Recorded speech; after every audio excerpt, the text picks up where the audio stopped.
Glória a Deus. A paz do Senhor Jesus, igreja. Gente do céu, que honra estar aqui nessa noite. Eu quero render graças ao Senhor por essa oportunidade, louvar a Deus pela vida de cada irmão aqui. Glória a Deus. Eu tô me achando, gente, tô em Boston. Que honra, que alegria. Por isso que eu sempre digo, quem me segue já sabe, tem um bordão que me acompanha há muito tempo, onde eu digo, quando Deus te fizer uma promessa, acredita, porque Ele é fiel para cumprir, né? Feliz de estar aqui nessa igreja, nesse solo profético, nesse lugar que é janela para as nações, né? Deus abençoe. Pastor Isaías, muito obrigada. Pastora Suelen, feliz em conhecê-los. Quero louvar a Deus de modo muito especial pela vida do pastor Oriel de Jesus, pela vida da sua esposa, linda irmã Jussara. Deus abençoe. Você é top. Já estou gamada na sua. Deus te abençoe muito. Obrigada, pastor. Que honra estar aqui. Abra comigo a sua Bíblia no livro do Gênesis. Glória a Deus. Eu vou agradecer, vou pedir para você segurar só um pouquinho, que eu estou assim muito emocionada. E se você ficar assim, eu vou para o céu rapidão. Você segura um pouquinho, daqui uns 20 minutinhos você volta com tudo, tá bom? Mas não vai embora não, só segura e fica aqui, porque para ele não achar que a gente tá brigando, entendeu? Quero louvar a Deus pela vida da pastora Elaine. Pastora Elaine muito... Ela estava aqui, Jesus. Eu já ia dizer, como pôde? Não foi arrebatada ainda, porque eu tô aqui? Ó, você é incrível, obrigada, tá? Por toda a prestatividade, pelo carinho, né? Eu não sou Deus não, longe de mim, óbvio.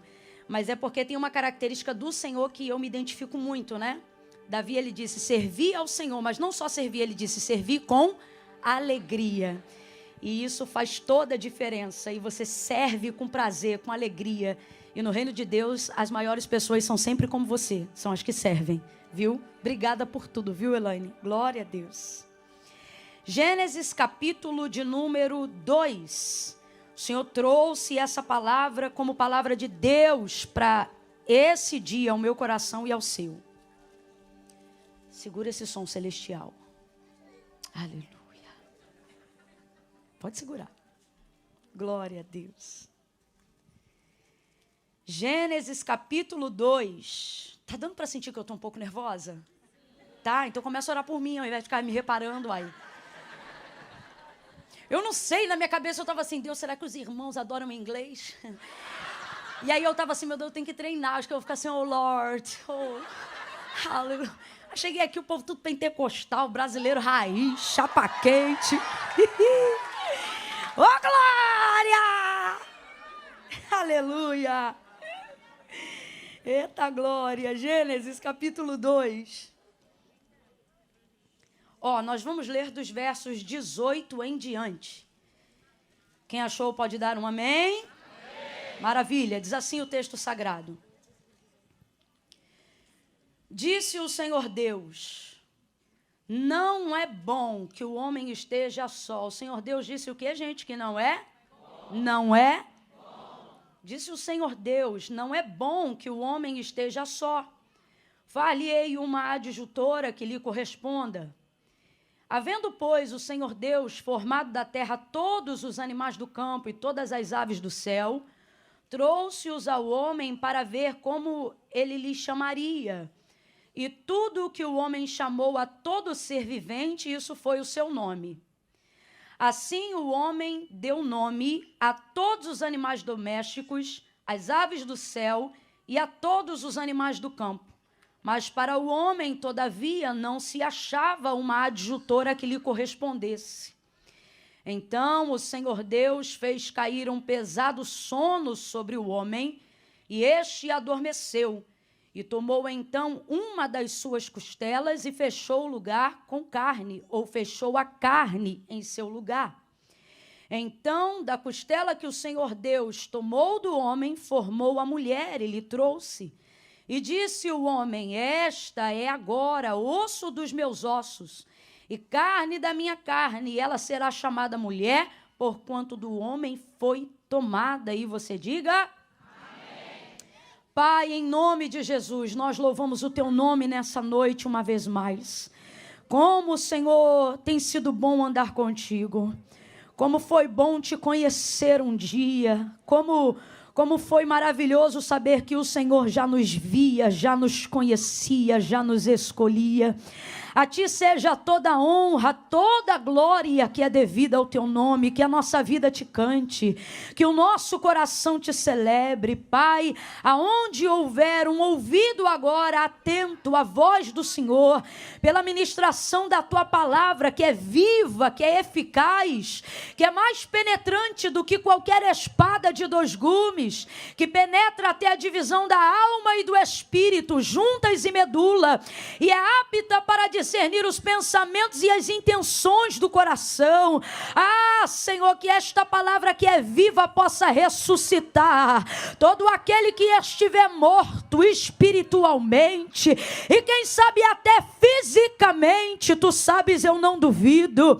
Eu creio na Tua palavra, por isso eu falo. Ressuscita, levanta, transforma, cumpre o que Tu disseste que faria quando Tu me chamaste ao ministério, dizendo que aonde eu estivesse, pela pregação da palavra e no estender das minhas mãos, vidas seriam curadas, saradas, transformadas. Faça isso nesta noite, neste lugar. Faça isso, Senhor, aonde estiverem também acompanhando pela internet, aonde houver um ouvido ao alcance da voz profética. Vai mudando a atmosfera, vai transformando o ambiente, vai fazendo milagres, Senhor, vai desembocando os Teus vasos, vai suscitando os Teus profetas, vai avivando de dentro para fora, vai renovando, vai libertando, vai tirando toda a frieza, toda a mornidão, toda a tristeza, tudo aquilo, Senhor, que porventura alguém estiver sentindo agora, com sentimento de desistência, dizendo: eu estou aqui, mas não creio, estou aqui, mas não sinto. Há poder no Teu nome, há poder no Teu sangue. Entra onde o homem não entra, faz aquilo que o homem não pode fazer, mas que a Tua palavra pode fazer. Instaura um antes e depois deste dia chamado hoje, para a honra e glória do Teu nome. Fala, Senhor, porque quando o Senhor fala, a terra se cala. Quando o Senhor fala, a depressão é inibida. Quando o Senhor fala, o vazio dá lugar para a Tua presença. Quando o Senhor fala, a timidez cai por terra. Quando o Senhor fala, a vergonha é transformada em dupla honra. Quando o Senhor fala, a maldição é quebrada. Fala nesta noite, como lhe apraz, para a glória do Teu nome. Fala conosco, Senhor. Bote a mão sobre o seu coração e diga: fala comigo, Senhor. Nós oramos assim, Senhor, em nome de Jesus. Amém, aleluia, glória a Deus. Eu vou contar de 1 a 3 e quando eu disser 3, eu quero que você libere uma palavra profética que determina o rumo daquilo que o Senhor nos confiou como verdade para essa noite. Quando eu disser 3, você vai estabelecer uma palavra de ordem profética nessa noite. E vai dizer para a pessoa que está do seu lado desse jeito. Você vai dizer assim: calma, ainda não acabou. Amém? No 3, você vai dar um sacode se preciso for. Vai botar a mão no ombro de alguém. E vai dizer: calma. Você já viu alguém pedir calma para quem está aflito? Essa pessoa que pede a calma, ela pede como? Ela pede com calma? Claro que não. Você não consegue acalmar alguém se você não tiver mais doido que essa pessoa. A única forma dela te ouvir é você estando pelo menos um tom acima do estado dela. Então, você não vai dizer calma. Você vai dizer calma. Ainda não acabou. Quem entendeu, diga amém. Eu conto 1. Bota a mão no ombro dessa pessoa. Deixa ela sentir o peso da unção de Deus na sua vida. Faz ela perceber que não assentou-se ao lado de qualquer pessoa. Faz ela sentir nesse toque aí agora, ó. Faz ela sentir que ela sentou do lado de alguém que não veio fazer uma social. Não. 2,5, prepara. Você vai dizer: calma, Deus ainda não acabou. 3. Calma, Deus está trabalhando. Deus está trabalhando. Aleluia. Ô, glória, fica calmo, meu irmão, fica calma. Oh, desde a antiguidade com o ouvido não se ouviu, e nem com o olho se viu um Deus que trabalha para quem precisa, não para quem espera. Deus não trabalha para quem precisa, para quem necessita. Se você achar que Deus só trabalha para quem precisa, para quem necessita, em pouco tempo, não vai ser em muito tempo não, em pouco tempo, Deus que hoje você diz adorar, você vai começar a rejeitá-lo, porque vai começar a colocá-lo numa posição injusta. Por que fulano precisa tanto e não vive milagre, e o outro que parece que nem tanto precisa, Deus é com ele o tempo todo? Por que aquele ali que precisa de, olha, está na cara que ele precisa, e por ele parece que Deus não faz nada, e o outro que parece que já é abençoado, está sendo ainda mais abençoado? Porque o que move a mão de Deus não é necessidade.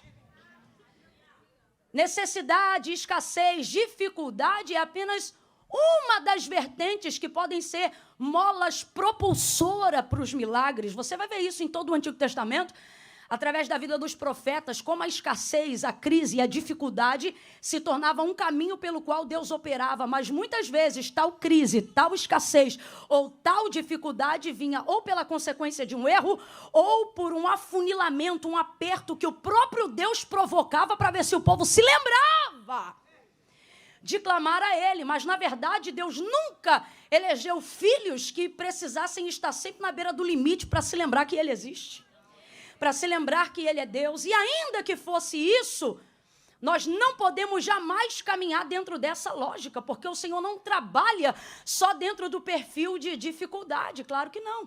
Por isso essa menção que eu fiz agora do profeta Isaías, quando ele declara, dizendo, porque desde a antiguidade, por que ele não diz desde sempre, se Deus é eterno? Mas ele diz, porque desde a antiguidade, porque Deus só passou a dar esse nível de expediente depois que criou o homem. Antes do homem, tudo que Deus criou obedecia e obedece à sua função naturalmente até hoje. Responda para mim, os oceanos passam os limites que Deus estabeleceu para eles? Desde o dia em que foram criados, ali eles se mantêm. E da linha que o Senhor determinou até onde eles podiam. Deus tem a necessidade de falar com eles de novo. Deus falou apenas uma vez sobre a semente. Vocês vão dar segundo a sua espécie. E o texto diz, e assim foi, e todos eles obedecem.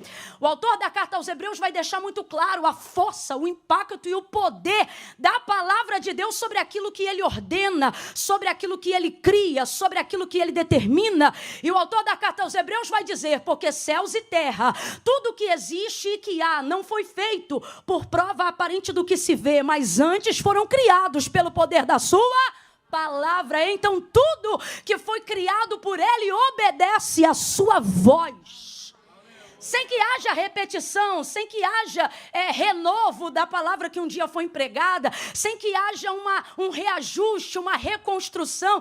O Senhor, ele é perfeito, então tudo obedece, exceto uma parte da criação. Essa aí vive dizendo, fala comigo, Deus. Fala comigo, Deus. Aí ele fala, não deu um mês, Deus já não está falando comigo.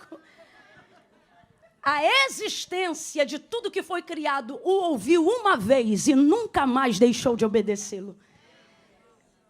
Mas a criatura feita por ele, o homem, que é o pináculo da sua criação, esse insiste em contender, em indagar, em questionar. E aí você vai ver então Isaías dizendo, porque desde a antiguidade, e por que não é desde sempre? Volto a dizer, se Deus é eterno, porque esse nível de expediente de trabalho Deus só passou a exercer depois que fez o homem. Falando bem rasgado para todo mundo entender. Deus fez sol e descansou, fez lua e descansou, fez mar e descansou, fez animal e descansou. Só para a gente entender, descansou aqui não é dormiu, ele liberou, ele realizou, ele criou céu, terra, ele criou o sol, estrelas, e no sétimo dia ele descansou. Mas depois que ele criou o homem, nunca mais ele descansou. Você está rindo? Olha para quem está ao teu lado e diga, tu dá um trabalho. Você dá um trabalho que você não imagina. Rapaz, a gente dá tanto trabalho, tanto trabalho, tanto trabalho. E Deus é tão trabalhador, tão trabalhador, tão trabalhador, que Ele não folga nesse trabalho de cuidar da gente, não. É por isso que Davi dizia, pode dormir, porque eis que não tosquenejará, nem dormitará o guarda de Israel. O Senhor é quem te guarda. Dá uma notícia boa para alguém aqui nessa noite, seja um profeta, seja um pregador na vida de alguém, libere uma boa nova para alguém aqui agora e diga, pode dormir que quem te guarda não dorme. Pode dormir que quem te guarda não dorme. Camille, no mundo espiritual, as maldições, os ataques, a Bíblia diz que a maldição sem causa não encontra repouso. Tua casa está debaixo de uma palavra, e esta palavra é o que te mantém, seja de dia, seja de noite. Ele diz, o sol não te molestará de dia e nem a lua de noite. O Senhor te guarda quando entra, te guarda quando você sai. Ele te guarda desde agora. Agora quando? Desde agora, quando você tem consciência de quem Ele é, até para sempre. Camille, quando eu não tinha, também te guardava.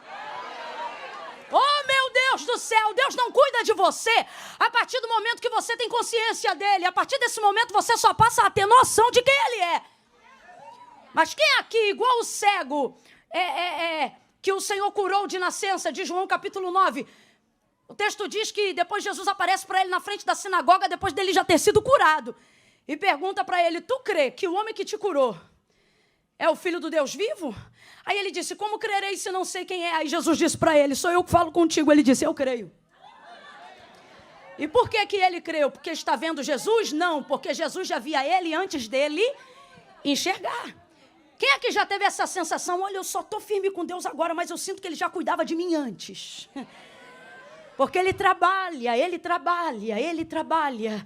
Porque desde a antiguidade com o ouvido não se ouviu e nem com o olho se viu um Deus que trabalha. Rapaz, Ele trabalha tanto e a gente dá tanto trabalho, é tanta demanda para Deus, que eu me lembro que muitos anos mais para frente, porque não tem nem como predatar, pelo menos eu não entendo nada de arqueologia, e predatar a existência do mundo até a manifestação do verbo vivo que se fez carne em Jesus Cristo. E Jesus Cristo vai viver 33 anos humanamente contados, e nos últimos 3 anos e meio, de maneira mais ampla, o propósito dele aqui na terra. E aí depois de 3 anos e meio, mentorando, monitorando, discipulando, cuidando, ensinando na hora de partir e de cumprir Atos dos Apóstolos, capítulo 1, verso 8 em diante, ou seja, ele ser assunto aos céus e cumprir-se ali o Salmo de Davi, que dizia messianicamente, levantai, ó portas, as vossas cabeças, levantai, ó portais eternos, para que entre o Rei da Glória.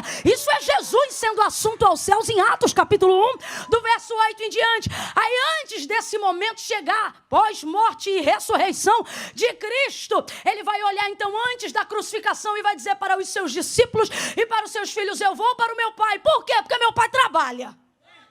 Não é assim que ele diz? Meu Pai trabalha até agora. E ele diz assim, eu também trabalho. Eu estou indo lá para ajudar Ele. Para que onde eu esteja, vocês estejam também. Eu vou lá preparar lugar. Eu vou lá preparar lugar. Eu vou lá preparar o lugar. O lugar não do vosso aluguel, não da escritura da casa própria, mas ele deixa muito claro. Muitas pessoas vão dizer, na casa de meu pai há muitas moradas, mas a leitura no grego diz, na casa de meu pai há muitos quartos. Sabe o que ele está querendo dizer? Vai todo mundo morar junto em um lugar só, e eu estou preparando este lugar de morada eterna. E eu acho interessante por isso, por ele dizer, meu pai trabalha até agora e eu também trabalho. Aí ele vai dizer, por causa de quem? De vocês. E você aí achando que só o diabo trabalha. É tanta gente revelando, olha aí como é que o Senhor desfaz esse trabalho. Que Deus comece a colocar a gente no teu caminho para dizer, olha aí como Deus trabalha. Olha aí como Deus trabalha. Maior é o que está conosco do que o que está com eles. Por quê? Porque com eles está o que é limitado. Camila, mas o diabo não cansa. Se ele não cansa, eu não sei. Agora, que ele não tem o mesmo poder que o nosso Deus, não tem. Porque ele é onisciente, onipresente, onipotente, único e verdadeiro. E é ele que está trabalhando. Mas aonde que eu quero chegar? Eu quero chegar na ideia que nós precisamos começar a compreender que Deus não trabalha em prol de todos. Senão o texto diria, desde a antiguidade com o ouvido não se ouviu e nem com o olho se viu um Deus que trabalha para todos. Com todo respeito e carinho, não é para todo mundo, não. Porque desde a antiguidade, com o ouvido não se ouviu e nem com o olho se viu. O que o profeta está dizendo é, não há registro comprovado, fato, como o nosso Deus, que trabalha por aqueles, e aí ele vai determinar qual é a classe que é favorecida pelo trabalhar de Deus. Ele diz, por aqueles que nele esperam. Se eu te falar uma outra coisa mais forte ainda, o que, Camila? Você já disse que Deus não trabalha para quem precisa. Não. Deus então trabalha para quem deseja. É um pouco mais além, ainda não é isso. Não, Camila, não. Deus trabalha para quem pede. Eu vou falar um negócio difícil de ouvir, mas precisa ser dito para a gente aprender a pedir do jeito certo. Até porque é a palavra de Deus que nos orienta. Pedi e não recebeis, porque pedi mal, porque não conheceis o poder de Deus e nem as. Deus não tem obrigação de corresponder meus desejos. Deus tem responsabilidade de corresponder à sua. Por que Abraão, Noé, Jó, Moisés eram respondidos tão prontamente diante das suas orações? Porque eles não oravam o que sentiam, eles oravam o que a palavra dizia.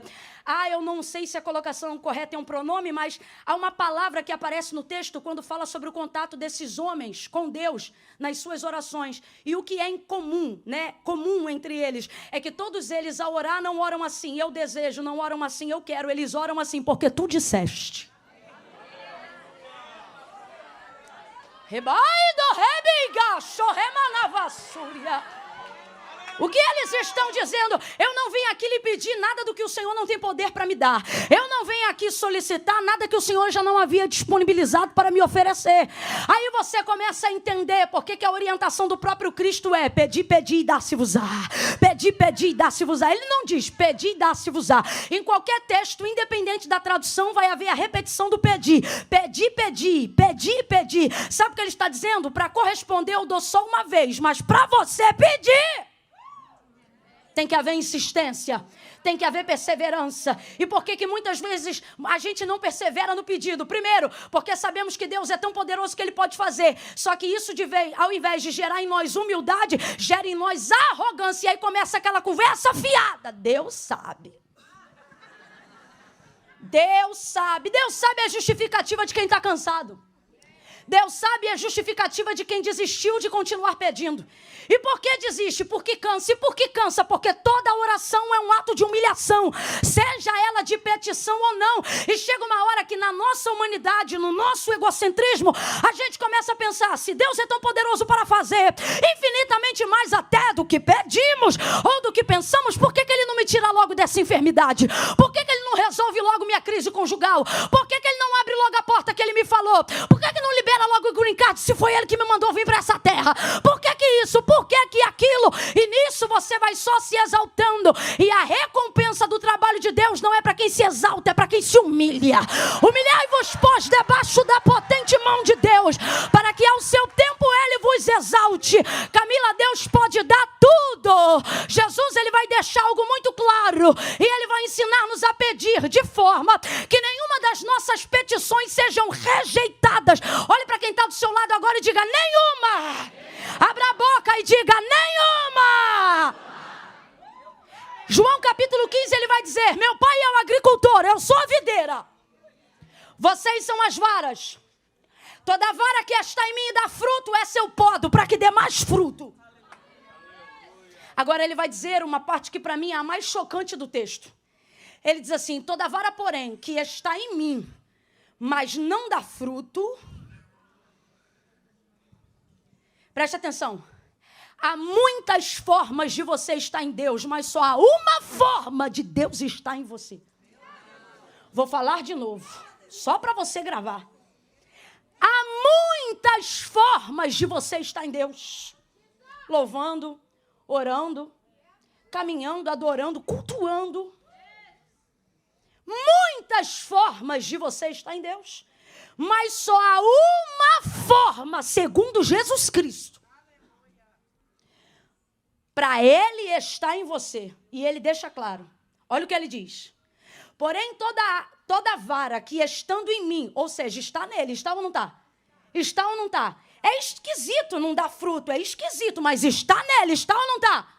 É Ele que diz. Porém, toda vara que estando em mim não der fruto, essa eu corto. E a primeira pergunta que a gente precisa fazer é: que tipo de vara está nele e não dá fruto? E alguém pensa, deve ser o desviado, deve ser o ímpio, deve ser isso, deve ser aquilo, mas não é, porque tem que conhecer, tem que estar nele. E Jesus deixou claro que naquele grande dia do juízo, muitos, não poucos, chegariam a ele e diriam: em teu nome eu fiz. Para fazer no nome dele tem que estar. Só que olha como ele vai responder: apartai-vos de mim, porque eu nunca vos conheci. Então o que é que ele está dizendo? Vocês estiveram em mim, mas eu nunca estive em vocês. São as varas que usam o nome dele e acham que estão nele, porque há muitas formas de estarmos nele, mas só há uma forma de que ele esteja em nós. E é por intermédio de quê, Camila? Por intermédio da sua palavra. E não sou eu que estou dizendo isso, foi Jesus. Continuando então: se vós estiverdes em mim, ele continua, e as minhas palavras, então só podemos ter ele em nós se tivermos a sua. Ele não sobrevive em você baseado no que você sente. A vida do evangelho, do cristianismo e de tudo que você quer viver em Deus não tem a ver com os seus sentimentos. Chora, pode chorar.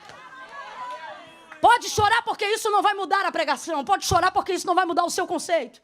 Pode chorar porque isso não vai mudar a forma como Deus te vê.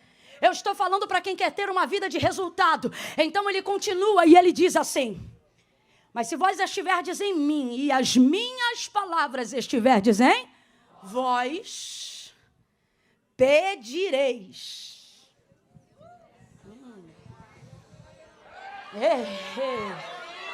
Meu Deus, eu também já estaria glorificando. Eu estou igual um amigo meu hoje aqui. Eu queria ter 10 bocas para dar 10 glórias de uma vez só. Mas se vós estiverdes em mim e as minhas palavras estiverem em vós, pedireis o que quiserdes. Ele não diz eu vou pensar, ele não diz eu vou te botar na prova, ele não diz eu vou estudar o teu caso. O texto é claro: se vós estiverdes em mim e as minhas palavras estiverdes em vós, pedireis o que quiserdes e isso será feito. E isso será feito. Então o que eu preciso compreender? Que Deus não tem compromisso com o que eu sinto. Acima disso, Ele tem responsabilidade em cumprir a sua palavra. Por que Ele não nega nada a quem lhe pede baseado na sua palavra? Porque é a sua palavra que manifesta a sua glória. É a sua palavra que manifesta a sua verdade. Então Ele diz: se a minha palavra estiver em você, não há nada que você me peça que eu não faça. Por quê? Porque você vai pedir o que é para minha glória, vai andar de acordo com a minha palavra, e eu vou corresponder absolutamente tudo o que você colocar diante de mim, diz o Senhor. Reaja diante dessa palavra e diga graças a Deus, diga glória a Deus. Tire aí 5 segundos agora para exaltar a sua palavra. Exalte a sua palavra. Palavra esta que não volta vazia, palavra que vai e faz aquilo que lhe apraz. Deus não trabalha para quem precisa e nem trabalha só para quem sonha. Deus trabalha para quem pede. Deus trabalha para quem ora. Deus trabalha para quem apresenta as suas expectativas e tudo aquilo que almeja diante do Senhor. Qual é a orientação do apóstolo? Em tudo sejam conhecidas as vossas necessidades, motivações e etc. Através da onde? Ele diz, das vossas petições. Apresentem aí qual é a tua petição, mas não, é mais fácil andar por aí dizendo, Deus sabe. Sabe, não vai fazer nada. Porque não trabalha para quem precisa, trabalha para quem se humilha, para quem pede. E se isso te incomoda, já mostra que você não é alvo da bênção.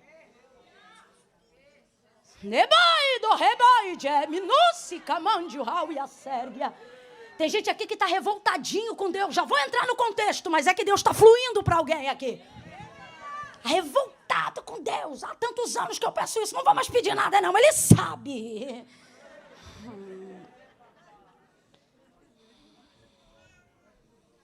Ai, Deus, estou chateada com o Senhor. Ele está dizendo, entra na fila.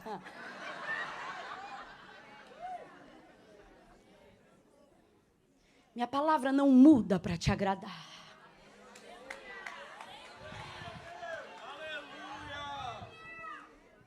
Mas vale a pena obedecê-la. Segue então, e esse Deus está trabalhando na criação. Deus trabalha como arquiteto do universo e do ambiente que vai nos receber. Em Gênesis 1 eu o chamo de arquiteto do ambiente. Ele cria um ambiente a fim de que só depois possa nos introduzir nesse ambiente. Às vezes parece que Deus está trabalhando à nossa volta, mas não está trabalhando em nós. Parece que Deus está cuidando de coisas que são menos importantes que nós, de vez agir na gente. Ora, não sou eu o pináculo da criação? Não sou eu a primícia de tudo aquilo que o Senhor criou? O que há de mais especial? Salmista vai salmodiar no Salmo 8 e ele vai dizer, pouco menor do que os anjos o fizeste, mas de glória o vestiste e o criaste, falando da humanidade, falando também do Messias. Então, é um pouco incômodo perceber ele cuidando de galho, de árvore, de abacate, de manga, e me deixando para depois. Só que, na verdade, ele está cuidando de tudo aquilo para te receber. Não fique chateado quando você vê Deus cuidando de coisas à sua volta. E ainda não agindo especificamente aonde você gostaria. Ele está dizendo, eu estou cuidando deste ambiente para você. Eu estou preparando esta casa para você. Como arquiteto, então, do universo, ele vai criar todas as coisas. E agora, no final, quando eu falo de coisas de natureza, ou tudo aquilo que compete à criação de Deus, você vai ver o verso 31 do capítulo 1. Deus dando um parecer sobre aquilo que ele mesmo criou, porque Deus não acha nada, Deus sabe. E Deus é tão maravilhoso que ele não tem problema de autoafirmação como Deus. A identidade de Deus realmente, né, se eu pudesse usar aqui um antropomorfismo, falar sobre sentimentos humanos para entender o caráter divino, eu poderia dizer que Deus tem a sua identidade muito bem resolvida, porque ele não precisa de apoio para poder dizer que é bom o que ele faz. Por 5 vezes ele vai repetir, ele vai fazer uma parte da criação a partir do 2º dia em diante. E a cada término de cada partezinha da etapa que ele vai concluindo, dia após dia na criação, ele não precisa de ninguém botando tapinha nas costas dele ou dizendo, o Senhor é fera, o Senhor arrebenta. Não, o texto diz que ele mesmo olhava e dizia, é bom. Deus é um máximo, né? E ele sabe que ele é um máximo. É bom. Aí ele fazia mais um pouquinho, o 4º dia, e viu Deus que era bom. Mais um pouquinho, 5º dia, por 5 vezes, essa frase vai se repetir no texto. E viu Deus que isso era? E aqui ele já começa a comunicar princípios que a gente tem que levar para a vida. Porque quando eu comecei a leitura, você pensa que isso é texto áureo para casamento. Mas não, isso aqui é texto áureo. Quando você abre Gênesis 1, 2, você está recebendo um manual de como Deus deseja se relacionar-se com a humanidade ou com tudo que ele criou. Aqui está a cartilha do beabá dos princípios de Deus para a humanidade. E uma coisa ele já nos deixa de cara, o ensino sobre o seu trabalho. O que, Camila? Ele não precisa terminar para começar a dizer que está bom. Tem gente aqui que está guardando a sua realização para o final. Ah, quando eu terminar. Ah, quando a casa acabar. Ah, quando a faculdade concluir. O Senhor está dizendo, já era para tu estar realizado no 1º semestre. Terminou o 1º semestre? É bom. Foi bom esse semestre. Terminou o 2º? Foi bom. Tem gente aqui que está assim, em dezembro desse ano, eu vou contar vitória. E Deus está dizendo, comigo que tu não aprendeu isso. Porque se tu tivesse aprendido comigo, em janeiro tu dava culto, fevereiro tu dava culto, março você dava culto. Porque Deus não espera a gente terminar para dizer que está bom. Ele já sabia ou não sabia como ia terminar a criação, gente? Sim ou não? Ele sabia ou não sabia como ia terminar a criação, gente? Sim ou não? Sim. Mas ele não esperou concluir para emitir parecer sobre ela. Segunda parte, bom. Terceira parte, viu Deus que era bom. Quarta parte, viu Deus que era bom. Quinta parte, viu Deus que era. No sexto dia terminou tudo. Quando ele viu, aí o texto diz, verso 31, e vendo Deus que acabara, e que tudo quanto tinha feito, criou, viu Deus que era muito bom. Deus está dizendo, só tem muito bom para quem chega no final se reconhecer o que foi bom no durante. Você tem que ir empilhando o durante para reconhecer satisfação no final. Sabe por que às vezes falta satisfação no final? Porque o durante é só reclamação. O durante é só murmuração. O durante é só irritação. Tu não vê nada de bom, tu só vê as coisas ruins. Aí quando chega à conclusão, não tem celebração. Tu se cansou tanto no durante que isso roubou a alegria da execução final. Mas o Senhor está dizendo para alguém hoje aqui, aprende comigo, vai celebrando o durante, vai cantando o durante, vai dando graças no durante. E quando chegar no final, você não vai dizer foi bom, você vai dizer foi topzera de bom, foi extraordinário de bom. Para quem botou muita expectativa no final do culto, não vai ser tão bom. Escuta o que eu estou falando. Já estou falando de cara, não é maldição, não. É realidade psicológica. Se você colocou expectativa só em uma pessoa, ou colocou a expectativa só nesse dia, o culto para você vai ser bom. Agora, para quem está desde segunda-feira dizendo, meu irmão, esse culto vai ser o aço da glória. Esse culto vai ser top. Na terça-feira ele orou. Na quarta-feira até jejuou.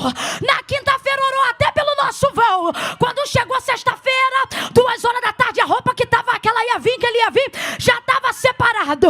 Teve gente que saiu do trabalho e alguém disse, dobra o plantão que eu dobro o salário. Você disse, hoje não dá porque eu vou dobrar a glória. Saiu de casa, saiu do trabalho, veio direto. Sabe o que vai acontecer? Já recebe aí que é profético. Você vai chegar em casa e alguém vai perguntar, e aí o culto foi bom? Você vai dizer, não, foi muito bom. Deus tocou, Deus falou, Deus revelou, Deus guiou. Por quê? Quem não cuida do durante não se realiza completamente no final. Aprenda com o Senhor. Já sabia como ia terminar tudo, mas não deixou para se alegrar no final. Já começou a falar no durante. Eu amo gente que sabe entender o durante. Agora veja, quando termina tudo e ele diz muito bom, o texto diz que foi porque ele terminou tudo. Aí precisamos agora celebrar como Davi, que disse, o Senhor é bom e a sua benignidade dura para sempre. Davi vai salmodiar o Salmo 136. E se podemos ali dar um refrão, a canção que ele salmodia no Salmo 136, texto áureo, refrão da canção, o tempo todo que se repete é, o Senhor é bom. O Senhor é bom. Engraçado que ele fala às vezes de coisas ruins, mas mesmo assim ele diz que o Senhor é. Ele diz assim, aquele que guiou a Israel no deserto. Você vê, tá no deserto não é coisa boa, né? Mas ele diz assim, aquele que guiou Israel no deserto, porque é bom. E a sua benignidade dura para sempre. E aí ele vai exaltando a bondade de Deus. Então, baseado nisso, a gente aprende de todas as formas, de Gênesis a Apocalipse, que não importa o que aconteça, Deus é bom. Só que o próprio Deus, que começa sendo bom, terminando bom, fechando com muito bom, é o mesmo Deus que no verso 18, depois de criar o homem, já vai começar a ver a realidade desse indivíduo que ele acabou de criar e colocar na terra. É ele mesmo. Você abriu a narrativa textual comigo no verso 18. É o próprio Deus que emite o seu parecer sobre a vida de Adão. E ele diz assim, logo de cara, antes de Adão dizer qualquer coisa, ele que diz, está escrito aí, e disse o Senhor, Deus, não é bom que o homem esteja só. Dá até uma irritação. Porque a gente vai aprendendo o tempo todo que tudo que ele faz é, e quando ele termina fica. Mas aí ele mesmo criou o homem. A palavra de Deus é clara, dizendo que fez Deus primeiro o homem para só depois fazer a mulher. Onisciente, sendo Deus que ele é, responda para mim, ele já sabia ou não sabia que o homem sozinho não era bom? Mas ele fez, não fez? Aí ele mesmo agora diz, não é bom. Eu acho linda a sinceridade de Deus. Quando uma coisa não está boa, ele não precisa que ninguém diga, ele é o primeiro a reconhecer. Não que ele não fez bom, mas que a coisa não está boa para nós. Porque tudo que ele faz é... Ele só está identificando um estado do homem. E o que ele está dizendo no verso 18? Não é bom que o homem esteja. Diga comigo, não é bom que o homem Complete aí, por favor, e grava isso. Não é bom que o homem? Não é bom que o homem? Última vez, não é bom que o homem? Isso é advérbio de tempo. Porque nós estamos afirmando que tudo que Deus faz é, e quando ele termina fica? Então o que o texto está dizendo? Não é bom que o homem, advérbio de tempo. O que Deus está dizendo para mim e para você? O que você disse no início da pregação. Eu ainda não acabei. Advérbio de tempo, esteja. Deus não disse assim, não tem nenhuma versão ou tradução que reproduza da forma como eu vou te dizer agora. Deus não disse assim, não é bom que o homem seja, porque isso seria permanente. Deus vai dizer, não é bom que o homem? Advérbio de tempo. Sabe o que ele está dizendo? Primeiro, a condição do homem não está favorável. Não é boa. Só que ela é temporária. Olha isso, é o que Deus está dizendo. Então, quando eu olho e quero reclamar e dizer, puxa vida, Deus, se o Senhor sabe que não é bom que o homem esteja só, por que fez só? Por que fez ele só? Por que já não fez os dois juntos de uma vez só? E então eu começo a entender, porque eu ainda não acabei. Ele não será só, ele apenas... Camila, eu não estou entendendo, vai entender. Tem coisas da sua vida que você está reclamando e você diz, onde está a bondade de Deus na minha vida? Aonde está esse Deus bom que essa irmã está pregando aí, que eu não estou vendo coisas boas acontecerem na minha vida? E mesmo assim eu tenho que vir para cá e dizer que Deus é bom. Deus está dizendo, porque este momento difícil é apenas a configuração de um processo. E é necessário que você passe, porque a tribulação momentânea produz peso de glória permanente. Então é necessário um período de aflição para que você esteja preparado para aquilo de bom que Deus quer mandar sobre a sua vida. Mas o que você tem que focar agora não é no fim das coisas, porque a Bíblia diz que elas são melhores. O que você tem que focar agora são essas duas verdades nesse tempo desfavorável da sua vida. Primeira verdade, Deus está se responsabilizando. Presta atenção, quando Adão fica só na terra, ele pecou para estar sozinho? Ele fez alguma coisa de errado para estar sozinho? Quem criou ele? Quem fez ele sozinho por um tempo? Deus está dizendo, às vezes, as coisas vão ficar desfavoráveis na sua vida, mesmo que você esteja no centro da minha vontade. Aí esse sistema corrompido vai dizer para você, vai dar dízimo para quê se você vive devendo? Vai dar oferta para quê se um monte de coisa está dando errado na tua vida? Vai ser fiel para o teu marido para quê se ele já te traiu também? Vai ser fiel para tua esposa para quê se ela também vacila com você? O sistema corrompido vai dizer para você, você faz tudo certo e mesmo assim está dando tudo errado. Só que por que eu continuo fazendo certo, mesmo quando as coisas dão errado? Porque se eu estiver no centro da vontade de Deus, tudo de errado na minha vida, Deus vem e se responsabiliza. Ele cuida de todos os prejuízos que como ser humano eu possa vir a ter por estar no centro da sua vontade. Mas por que tem gente que está saindo do centro da vontade de Deus? Porque almeja mais os resultados do que a presença do Senhor. O Senhor aparecia todos os dias para falar com o homem. Ele trazia os animais para o homem dar nome para eles. Isso é companhia de Deus, é presença de Deus. Nada substitui a presença de Deus. Camila, eu ainda não entendi. Eu estou fazendo tudo certo e tem um monte de coisa dando errado na minha vida. Deus está dizendo, às vezes algumas coisas darem errado, é a prova que você está no caminho certo. É complicado falar isso, mas é uma verdade. Vou falar bem rasgado, que é para todo mundo entender. Tem gente aqui que se aceitasse suborno já estava melhor de vida. Tem gente aqui que se sentasse no colinho de quem já pediu, já tinha mudado de cargo. Mas é porque é fiel. É porque não nega, não suborna, não defrauda, não empresta, que algumas portas estão fechadas.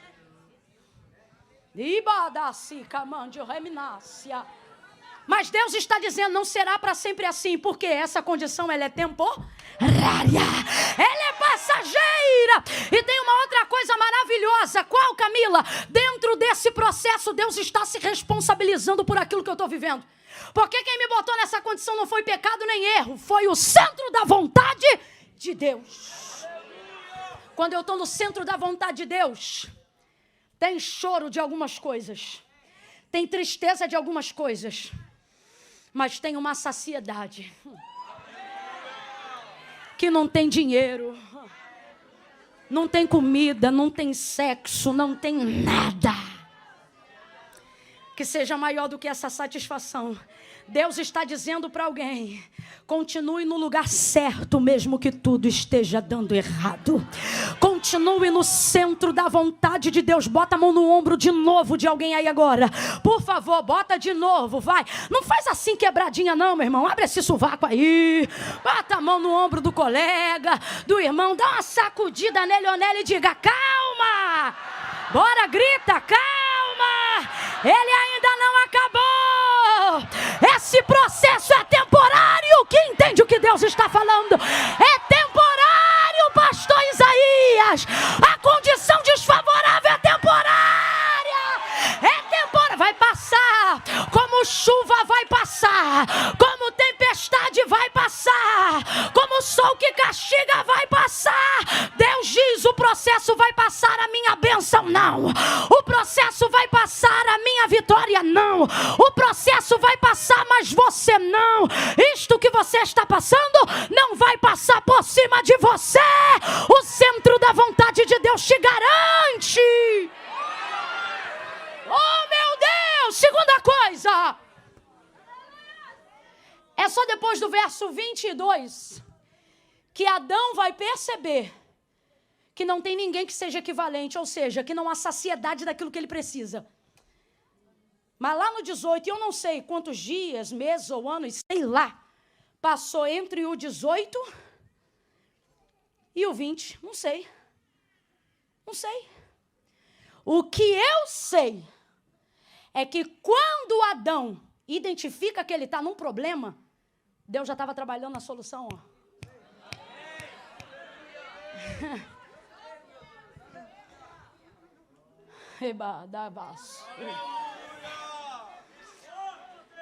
Lá no 18, Deus já diz no início, porque no início ninguém repara o que está fora do lugar. No início tudo é novidade.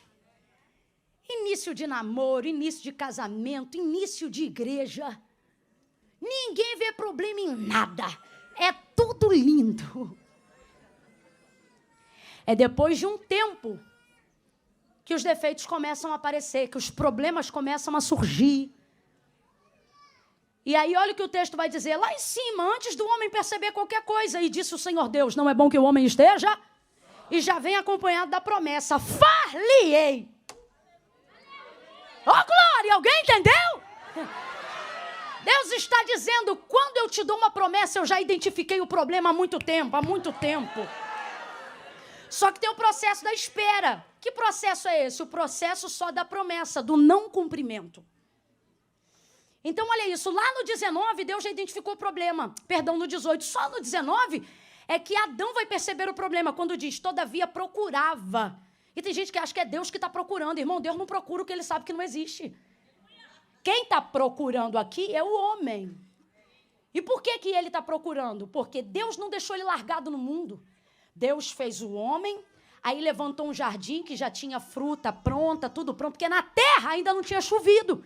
Quem já leu Gênesis 1? Acho que eu engasgo aqui. Demoraram tanto a responder. Quando vocês demoraram, eu pensei: meu Deus, que livro que eles lêem, então? Preste atenção. O mundo foi criado, chuva ainda não veio, vapor que rega a terra. Deus não deu ordem para árvores, Deus deu ordem para sementes. Deixa essa mensagem para outro dia, quer ser boa também. Então o mundo ainda não está pronto para receber o homem, porque o homem não foi feito criança, o homem já foi feito homem. Então Deus vai plantar um jardim. Esse sim pronto, o Éden. E lá a fruta já está pronta para comer. Lá a grama já está macia para sentar. Lá está tudo pronto. Lá tem árvores. Lá está pronto. Deus coloca o homem lá. Aí o texto vai dizer que quem trazia os animais? O Senhor. Porque deu a ele uma responsabilidade. Quando Deus viu que não era bom que o homem estivesse só, não deu de cara para ele o que seria bom para ele, que é a mulher. Não. Primeiro vai introduzir ele num treinamento. Camila, eu ainda não entendi. Vai entender o que você chama de prova, Deus diz. Treinamento. Você diz assim, mano, eu estou numa prova, Deus diz. Tu está num estágio muito bom que eu te coloquei. Camila, o diabo está furioso. E Deus está dizendo, para de dar minha glória para o inimigo. Aquele que é de Deus, o maligno não toca. Sou eu que estou te provando, te estreitando, te ensinando, te instruindo, te apertando. Quem está ouvindo, diga amém. É Deus, menino. Aí Deus trazia os animais para que ele pudesse dar nome. Deus vai ocupar o tempo dele. Completa aí para mim, por favor. Deus vai ocupar o tempo. Deus vai ocupar o tempo dele. Por quê? Porque no 19, à medida que ele vai dando nome aos animais, ele percebe que o leão tem a leoa, o elefante tem a elefoa. Estou falando a grosso modo para a gente entender. E de repente ele percebe que não tem alguém que lhe seja equivalente. Então ele começa a procurar. Eu acho interessante esse termo.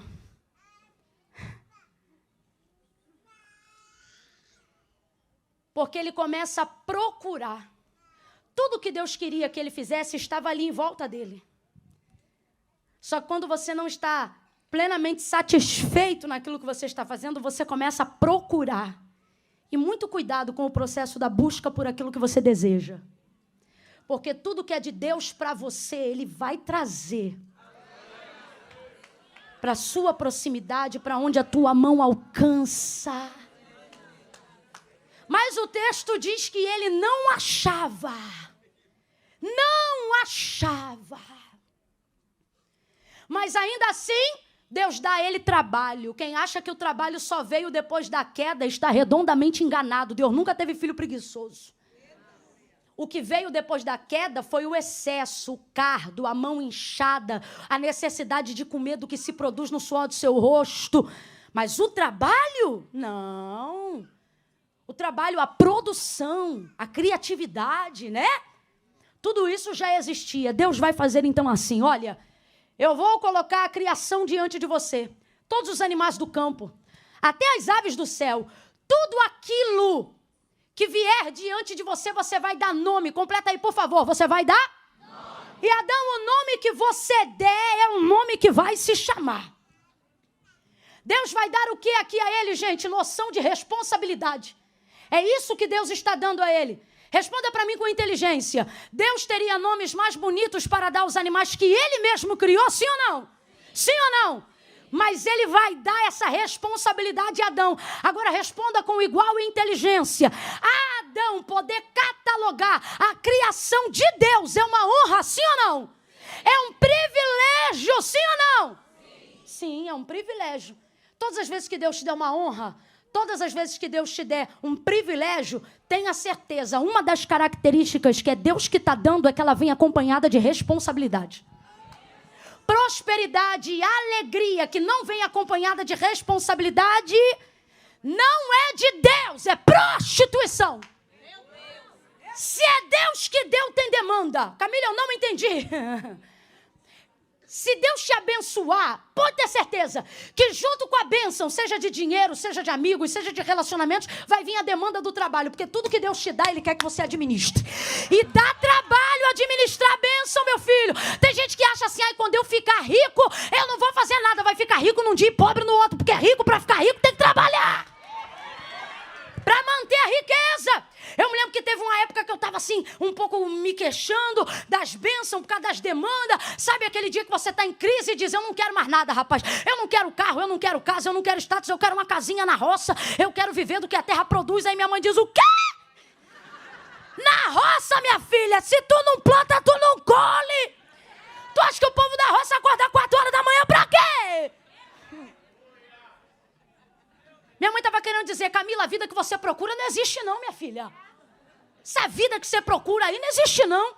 E posso te falar, para quem existiu e alcançou ela, terminou no final.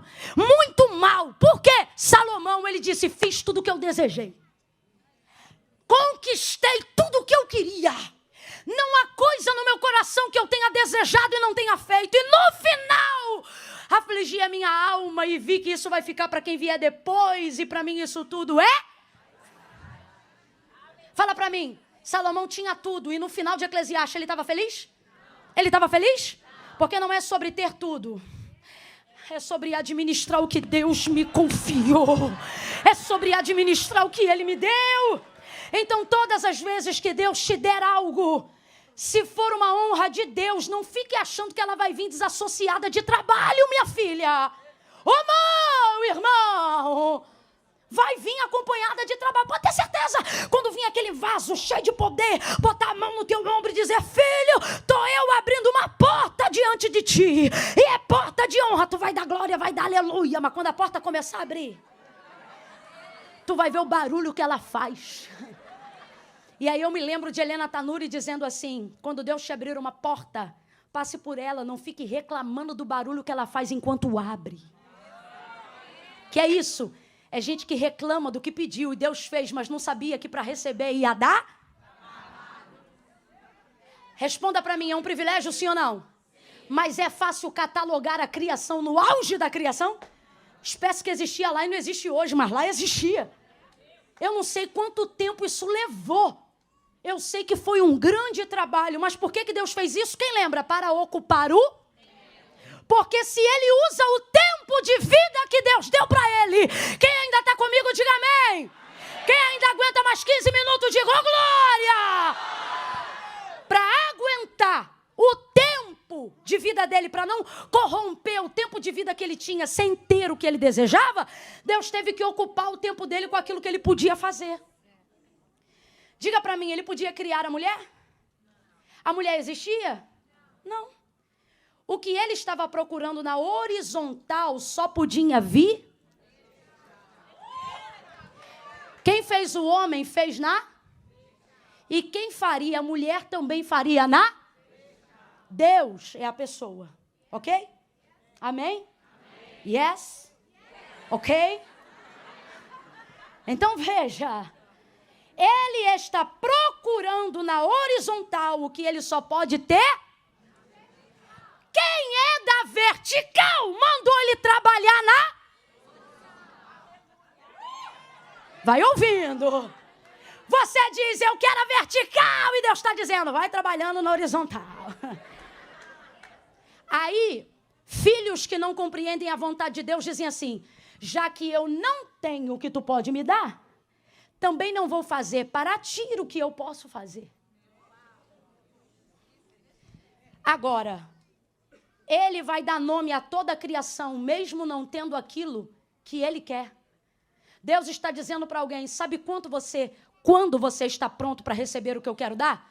Quando você está disponível para fazer o que eu quero, sem que eu te dê o que você quer. Nessa hora você prova obediência, subordinação, humildade. Deus está dizendo, não deixe de fazer o que você pode fazer só porque você ainda não tem o que eu posso fazer por você. Está o homem lá trabalhando. E por que Deus faz isso? Para ocupar o tempo dele. Olha para cá. Vamos supor agora que Deus não deu trabalho nenhum para ele. E que ele tem todo o tempo disponível para não fazer nada que Deus queira. Para só fazer o que ele quer. O que ele mais queria?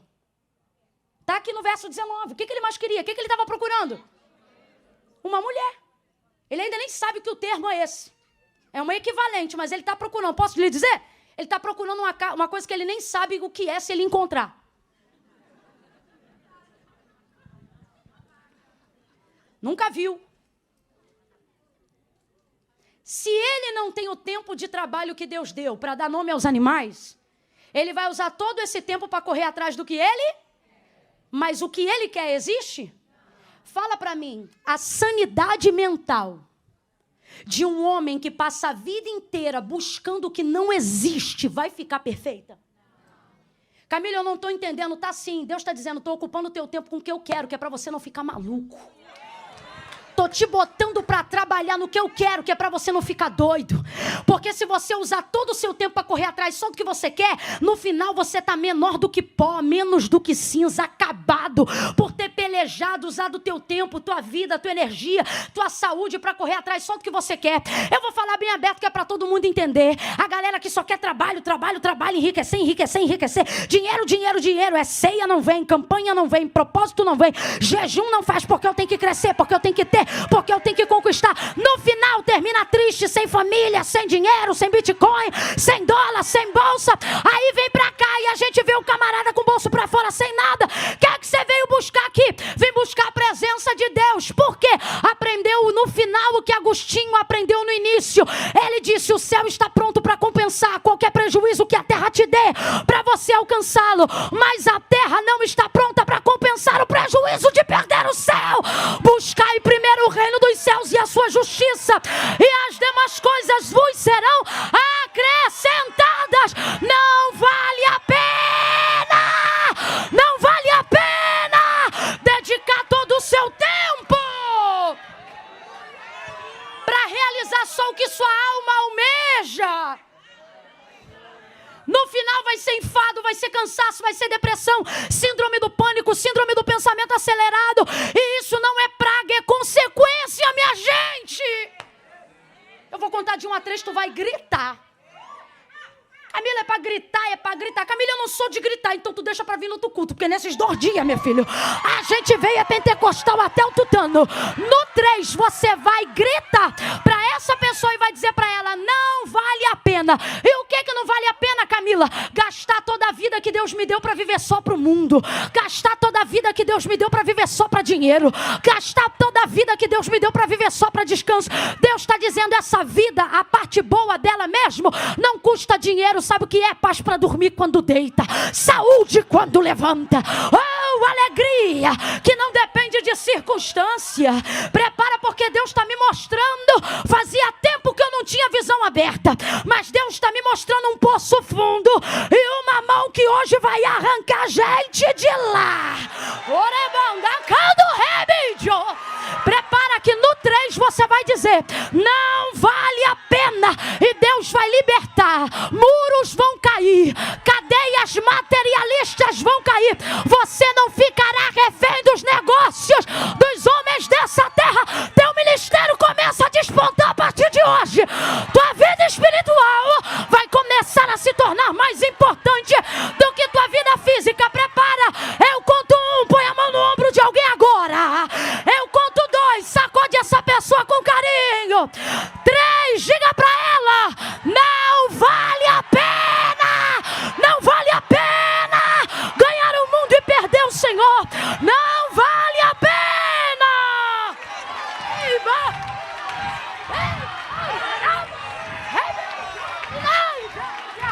Não vale a pena, meu filho. Ei, barabos.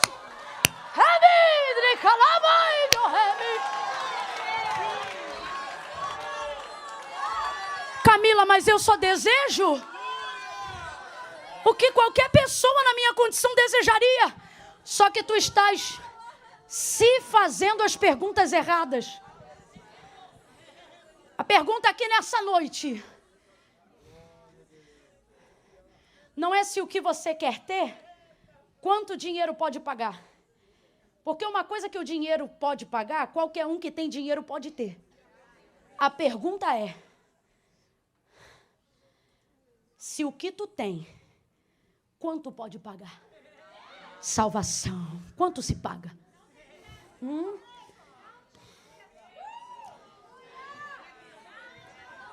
Jesus conta a parábola assim. Certo homem disse, vou ampliar o celeiro. Vou derrubar um, vou aumentar, e de 2 vou fazer um maior. Vou ajuntar muitas sementes, fazer um celeiro enorme, e depois vou viver dele. Louco, esta noite pedirei a tua alma. E o que tu tens? Para quem ficará? Jesus disse, Mateus capítulo 16, verso 24 em diante, se alguém quiser vir após mim, negue-se a si mesmo. Sabe o que ele está dizendo? Quer me agradar? Faz o que eu mando na vertical. Se alguém quiser vir após mim, negue-se a si mesmo, tome sobre si a sua cruz, siga-me. Portanto vos digo, de que vale ganhar o mundo inteiro, se em troca disso perder a sua alma ou salvação? Tem uma utopia, um sofisma do capeta na mente de algumas pessoas, que diz assim, quando você ficar rico, tudo vai melhorar. Irmão, se riqueza fosse sinônimo de solução, rico não se matava. Amplie a tua mente. As coisas de maior valor que você tem não custaram R$1 do teu bolso, custaram sangue carmesim, que já foi pago por amor à tua vida. Tem coisa na tua vida que tu comprou e para você ter, tá parcelado, tá pagando até hoje. Mas aquilo que você jamais teria dinheiro para comprar, assim diz o Senhor, tá pago. Tá pago, tá pago. Celebra isso nessa noite. Tá pago, minha filha. Tá pago. Alguém aqui pode adorar ao Senhor que verteu o seu sangue no Calvário para dizer, eu cancelo, eu pago a tua dívida. Não é porque não está dando certo que você tem que sair do centro da vontade de Deus. Continua sendo o único certo naquele setor. E mesmo que todo mundo naquela área de trabalho aceite suborno, não aceita. E mesmo que todo mundo diga que é mais fácil viver aqui sem pagar imposto, não faça isso você. Pague o seu imposto, faça tudo corretamente. Corra atrás do que é certo. Ocupe o seu tempo com aquilo que agrada a Deus. E então, vou fechar aqui, olha o que o texto diz. Versos de número 21. Então, abra a boca comigo e diga, então. Diga de novo, então. O que é então, Camila? Então é quando você, vou explicar bem a grosso modo. Então é quando você quer entrar num assunto do nada. Pode perceber que quem entra em assunto do nada começa com então. Então, tipo, do nada. Então, obrigada, irmão.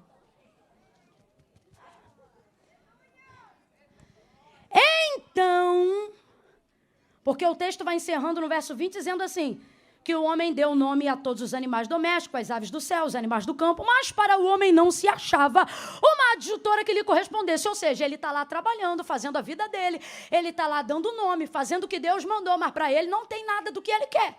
Aí o texto, então, encerra esse período desfavorável do homem com o texto dizendo, então, o Senhor Deus fez cair um sono pesado sobre o homem e este adormeceu.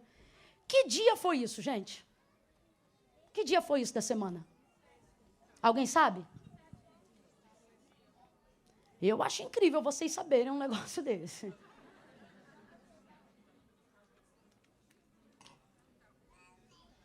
Eu não sei o dia. Que ano será que foi esse aqui? Que ano? Alguém sabe o ano? Que horas será que foi isso aqui? Que horas? Alguém sabe as horas? Eu não sei o dia, não sei o mês, não sei a hora, não sei o ano. O que eu sei é que o que Deus mandou ele fazer, ele fez. Deus está dizendo, eu não tenho que te dar um prazo de quando termina para você começar a fazer. Quando eu te disser, faça, você começa a fazer. Tá bom, Deus, mas isso vai até quando? Isso não te importa. Nem Daniel, depois de receber a revelação das 70 semanas e procurar o discernimento do que elas significavam, quando começou a encaixar todos os pontos, voltou-se a Deus e disse, Senhor, quando é que vai iniciar esse período? Aí o Senhor diz, isso não te convém saber, senão apenas no tempo determinado. Quanto a ti, Daniel, tu, porém, vai até o fim. Sabe o que ele está dizendo?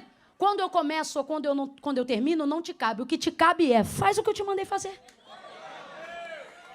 Tem gente aqui que só ora para Deus e já começa a oração dizendo, até quando? E o Senhor está dizendo, até parece que eu não estou te sustentando nesse processo. Até parece que a minha graça não tem te bastado nesse período. Até parece que não é no momento mais desfavorável da tua vida que eu te dou os maiores testemunhos para você contar. A gente quer ver o sobrenatural de Deus se tornando sobrenatural. E Deus está dizendo, faça o ordinário e deixa o sobrenatural comigo. O que é o ordinário, gente? O ordinário é o ordeiro, o rotineiro, o de sempre. Mas a gente tem aversão ao de sempre. Não, eu não quero. Você quer sobrenatural todo dia. Ninguém aguenta sobrenatural todo dia, não. Espere vontade para orar e veja se você vai orar todo dia. Porque não vai. Vida de oração não se conquista com sentimento, se conquista com disciplina. Quando Jesus foi assunto aos céus e a igreja passou a se reunir, o texto diz que eles entravam e oravam todos os dias. Quantas vezes na semana? Todos os dias. Aí um dia, de repente, o texto diz, então, de repente, entra um então na igreja apostólica, na igreja primitiva.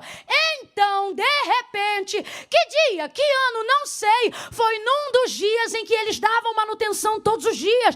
Eu não sei qual foi o dia que o Senhor soprou o vento. Eu sei que eles todos os dias estavam ali na posição. Deus está dizendo, você não precisa saber o final, você só precisa dar manutenção àquilo que eu te mandei fazer. Então, que é isso? O então de Deus vai entrar na tua vida. O que é o então? O então é a virada da página. O então é quando não tem como terminar a fala do que está sendo o anterior e eu preciso aplicar o posterior. Eu coloco um então e está tudo resolvido. Rapaz, esse negócio é tão tremendo. Então, está na vida de quem tem testemunho. Pode ver. Teu marido pode estar todo requenguela, viciado, esquisito. Alguém olha ele a vida inteira daquele jeito. Aí um dia está transformado. Jesus salva, liberta, cura, atende tua oração, restaura teu casamento, glória a Deus. Aí alguém olha e diz, menina, mas é o fulano. É o fulano, mas ele não era o que bebia? Não era o que traficava? Não era o viciado? E como é que foi que aconteceu? Se é testemunho, não dá nem para explicar direito. Ela já vai ter que começar dizendo, então, um dia... É assim? Verdade ou mentira? Tu tá com a empresa toda falida, toda cheia de dívida, um monte de imposto que não foi pago, a lei dizendo que vai fechar, mandando funcionário embora, sendo processado, tá num vento, numa demanda que tu não tá dando conta de administrar. Aí alguém que trabalhava contigo te viu a bancarrota, daqui a pouco o carro melhora, a casa melhora, o gramado volta, a piscina volta, as coisas começam a melhorar, a alegria volta, a empresa ganha uma nova roupagem e diz, mas homem, tu não estava falindo? Mulher, essa empresa não estava falida? Estava, mas então o que houve? Aí você já diz, então, deixa eu te contar, tem tempo. Então, Camila, eu não estou entendendo, tá sim. Eu quero profetizar que o ano de 2022, oh meu Deus, está de mão abaixada, por quê, meu filho? Eu quero profetizar, uma mão é pouca, levanta as duas, crente, que em 2022, o então de Deus vai entrar na tua história. Então o Senhor virou o cativeiro, então o Senhor mudou o quadro, então o Senhor transformou a nossa sorte, então se ouviu júbilo ao invés de cinza, vestes de louvor ao invés de espírito angustiado, coroa. Oh meu Deus, tem um então para você. Tem um então para a tua história. Camille, que dia é esse? O dia da semana eu não sei. O que o Senhor está dizendo é, não para de fazer o que eu te mandei fazer, só porque você ainda não tem o que você quer. Aí eu acho lindo porque diz assim, então o Senhor Deus fez. Porque tem coisa na nossa vida que só... Tem gente aqui com gastrite nervosa, se matando. Cabelo está caindo e não é anemia, é estresse. Porque você quer fazer cumprir o que Deus te prometeu. Você acha que tem um monte de coisa na tua vida que ainda não deu certo? Porque você não se esforçou o suficiente. Você está trazendo sobre você a responsabilidade do cumprimento de algo que só Deus pode fazer. Irmão, só Deus abre as portas que você quer passar. Tem lugares que a gente só pisa se Deus levar. Aí você está aí achando que se tiver 20 diplomas você entra. Que se fizer network com as 5 pessoas mais importantes de Boston você consegue. E o Senhor está dizendo: minha filha, na sua história a página só vira quando eu entro com um então. Porque isso aí que você quer não existe na horizontal, vem da vertical. Sou eu, o Senhor, porque o homem não tem coisa alguma se do céu não lhe for dada.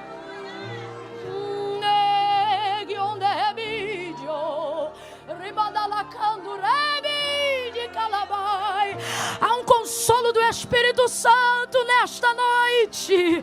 O Senhor está removendo a culpa que você pensa ter, que você diz: tal coisa não aconteceu porque eu não me esforcei direito, eu ainda não entrei em tal empresa porque não fiz tudo, eu ainda não tenho tal coisa porque não dei tudo. E o Senhor está dizendo: filho, o tudo que você quer vem da vertical. Na vida do competente ele estuda e passa, na vida do outro ele estuda e vai, mas você é meu escolhido, e eu não escolhi as coisas que são, eu escolhi as que não são, para que o meu poder se aperfeiçoe. E aí agora, quando você vê quem não é crente conseguindo as coisas que você queria ter, mas você não consegue, você diz: é porque eu não sou capaz. E o Senhor está dizendo: isso agora que tu viste que não é capaz? Tu não é capaz desde o dia que eu te chamei. Todas as portas que tu passou foi eu que abri. O mérito não é teu. Eu escolhi de fato os que não são, os que não podem, os que não têm. Mas aí agora, porque tu já passaste por tantas portas, tu já pensas que já pensa que tem, mas eu tenho fechado portas diante de ti, para que tu saiba que os outros podem passar pela inteligência, os outros podem passar pelo dinheiro, mas você só passa por aquele que tem a chave de Davi. Quem abre as portas para ti sou eu, quem te tira dos embaraços sou eu, quem te levanta sou eu, quem te sustenta sou eu. Eles podem ter da horizontal saídas, meios, métodos, mas você sabe, sua vida é testemunho do que acontece na vertical. Sua vida não é testemunho das coisas que aconteceram na horizontal. O lugar que tu te assenta, o patrimônio que tu tem, a vida espiritual que você hoje tem, não veio da horizontal. Tudo que tu tem que permanece na tua vida até hoje veio da vertical.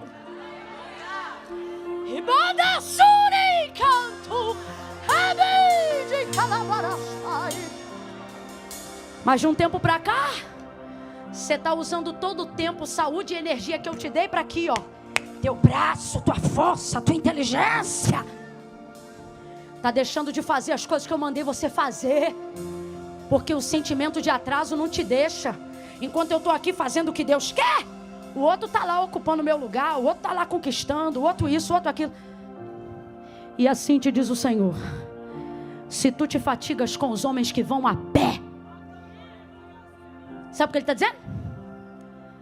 Que o homem do mundo se prepara para o dia da peleja, carro, cavalo, lança.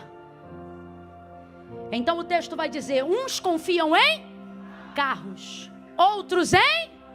E nós? Volte a fazer menção do nome do Senhor. Quando tu fazias menção do nome do Senhor, tu não tinha metade da aflição que tu tens. Então o Senhor Deus fez o homem cair num estado de sono profundo e este adormeceu. Olha isso, o Senhor Deus fez cair. Então responda para mim, isso foi cochilo depois do almoço? Não, Deus impeliu ele ao sono.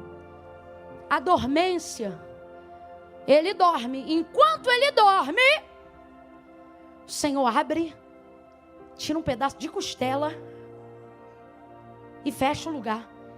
Imagina Deus fazendo isso com ele acordado. Ia dar. Imagina Deus chegando para Adão e dizendo assim: homem, me dê um pedaço da sua costela. Ele ia dar? É por isso que às vezes Deus te neutraliza.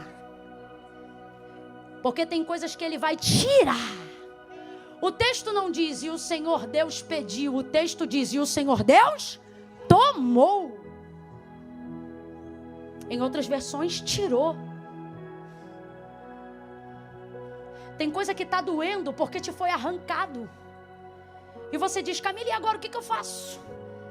O Senhor está dizendo nada, porque eu te neutralizei, te impedi de agir. Porque tem coisa que se Deus te pedir, por mais que você o ame, você não dá. Então Ele neutralizou, Ele tomou. Agora diga, isso foi para o mal ou para o bem do homem? Para o mal ou para o bem?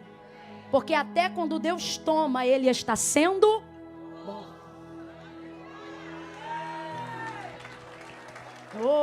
Tomou um pedaço de osso, fez uma mulher inteira. Deus não quer muito de você.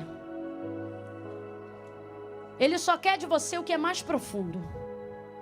Pegou do osso. Completa para mim aí, igreja, por favor. Ele pegou do osso. É a estrutura mais profunda do homem. A última coisa é o osso. A primeira é o osso e a última é o osso. Tomou de lá, ó, do osso. Aí vamos lá. Quando ele estava aqui na horizontal procurando, ele imaginava que o que Deus ia trazer para ele, na verdade, o tempo todo estava onde? Dentro dele. Estava lá do outro lado do Éden o que ele queria, mas ele deve ter ido lá. Estava do lado de cá do Éden o que ele queria, mas ele também deve ter ido lá. Tudo que ele mais desejava o tempo todo, na verdade, estava.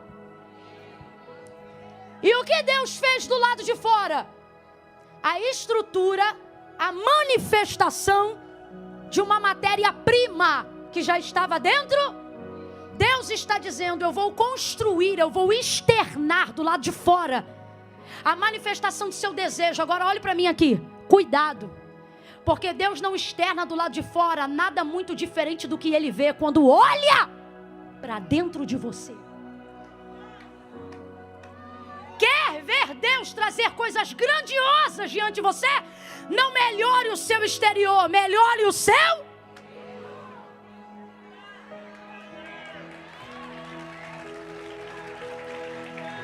Por que o Senhor disse que não é o que sai que contamina, é o que entra? Olha o que Salomão vai dizer. Como o homem se vê, assim ele é. Você quer ver milagre do lado de fora, mas só vemos derrota dentro de você? Você quer ver porta aberta do lado de fora, mas só vê prova dentro de você? Deus está dizendo, e se eu te disser que a materialização do que você mais deseja não começa do lado de fora, começa no que eu vejo quando olho para dentro de você? Melhore o seu interior. Fecha os teus olhos, curva a tua cabeça e agora, faça isso agora debaixo dessa atmosfera de glória.